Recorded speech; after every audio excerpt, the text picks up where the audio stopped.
लंकापति रावण के वध के बाद जब अयोध्यापति प्रभु श्री राम की कीर्ति दूर दूर तक फैल रही थी और वह मर्यादा पुरुषोत्तम कहलाने लगे थे, तब एक दिन महादेव शिव की इच्छा भी मर्यादा पुरुषोत्तम श्री राम से मिलने की हुई। पार्वती जी को संग लेकर महादेव कैलाश पर्वत से उतरकर अयोध्या नगरी के रास्ते पर चल पड़े। भगवान शिव और मां पार्वती को अयोध्या आया देखकर श्री सीताराम जी बहुत खुश हुए।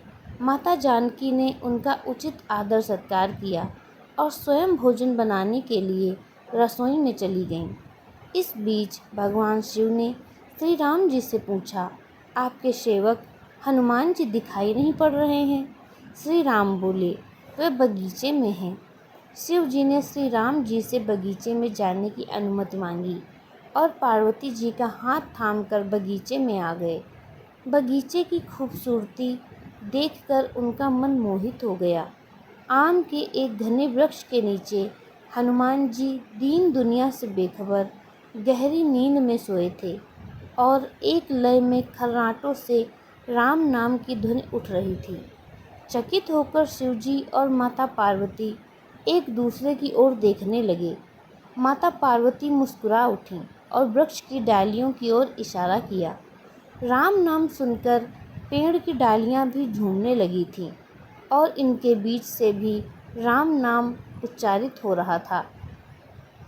शिव जी इसी राम नाम की धुन में मस्त मगन होकर खुद भी राम राम कहकर नाचने लगे। माता पार्वती जी ने भी अपने पति का अनुसरण किया और अपने कोमल पांव थिरकाने लगी।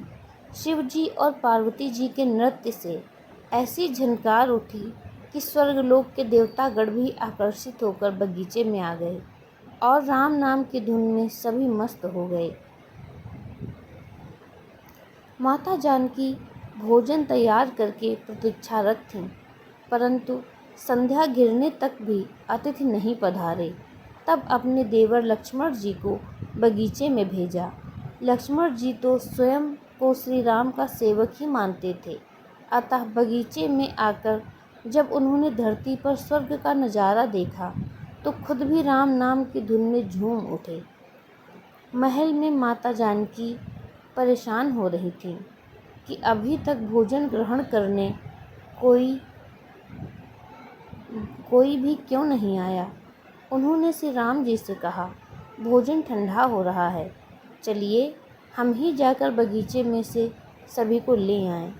जब सीताराम जी बगीचे में गए तो वहाँ राम नाम की धूम मची हुई थी। हनुमान जी गहरी नींद में सोए हुए थे और उनके खर्राटों से अभी तक राम नाम निकल रहा था। श्री सिया राम भाव विह्वल हो उठे। राम जी ने हनुमान जी को नींद से जगाया और प्रेम से उनकी तरफ निहारने लगे। हनुमान जी प्रभु को आया देख शीघ्रता से उठ खड़े हुए। नृत्य का समा भंग हो गया। शिव जी खुले कंठ से हनुमान जी की राम भक्ति की सराहना करने लगे। हनुमान जी सकुचाए लेकिन मन ही मन खुश हो रहे थे। श्री सियाराम ने भोजन करने का आग्रह किया। भगवान शिव जी से किया। सभी लोग महल में भोजन करने के लिए चल पड़े। माता जानकी भोजन परोसने लगीं। हनुमान जी को भी श्री राम जी ने पंक्ति में बैठने का आदेश दिया। हनुमान जी बैठ तो गए, परंतु आदत ऐसी थी कि राम जी के भोजन करने के उपरांत ही सभी लोग भोजन करते थे। आज भी श्री राम के आदेश से पहले भोजन करना पड़ रहा था। माता जानकी हनुमान जी को भोजन परोसती जा रही थी, पर हनुमान का पेट ही नहीं भर रहा था। सीता जी कुछ समय तक तो उन्हें भोजन परोसती रहीं, फिर समझ गईं इस तरह से तो हनुमान जी का पेट नहीं भरेगा। उन्होंने तुलसी के एक पत्ते पर राम नाम लिखा और भोजन के साथ हनुमान जी को परोस दिया। तुलसी पत्र खाते ही हनुमान जी को संतुष्टि मिली और वह भोजन खाकर उठ खड़े हुए। भगवान शिव ने प्रसन्न होकर हनुमान जी को आशीर्वाद दिया कि आपकी राम भक्ति युगों युगों तक याद की जाएगी और आप संकट मोचन कहलाएंगे। संकट कटे मिटे सब पीरा, जो सुमिरे हनुमत बलबीरा। मिलते हैं अगली कहानी में, तब तक के लिए धन्यवाद। आपको यह कहानी कैसी लगी हमें कमेंट करके ज़रूर बताएं।